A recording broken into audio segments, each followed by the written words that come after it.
Hindi ko talaga nakita yung sarili ko dati ng nagsusunglit.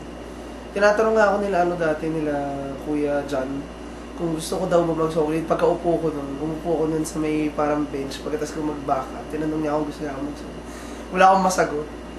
Kasi nung mga panahon na yun, parang stable lang ako sa pag-backup. Gusto ko na yung ginagawa ko.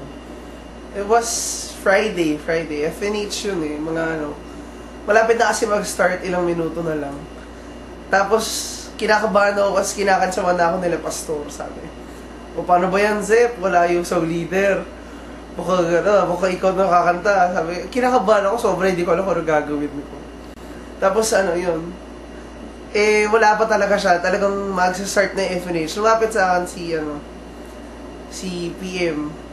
Tapos sabi, Zep, okay ka na ba? Ikaw na ba magsasong lead? Sabi ko, sige po. Dahil ikaw na magsusong lead, okay lang ba? Wala po. Oo, ikaw na. Wala sa ako. Wala po.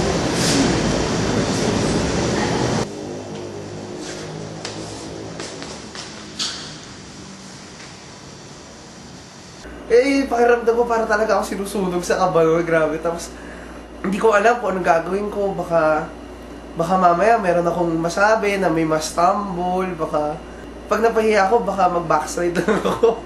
Isa yun sa pinaka parang highlight ng buhay ko na parang nung nag-song lead ako nun. Kasi hindi ko talaga alam yung gagawin ko nun talaga. Nung pagtayo ko ng stage, mag-e-exert na ako, nanginginig yung kamay ko sa hawak ko sa mic. Na parang talaga, na hindi ko talaga alam kung ano sabihin ko sa mga tao na ginawa ko, dinivert ko na, nagtatalo na lang ako kumakanta.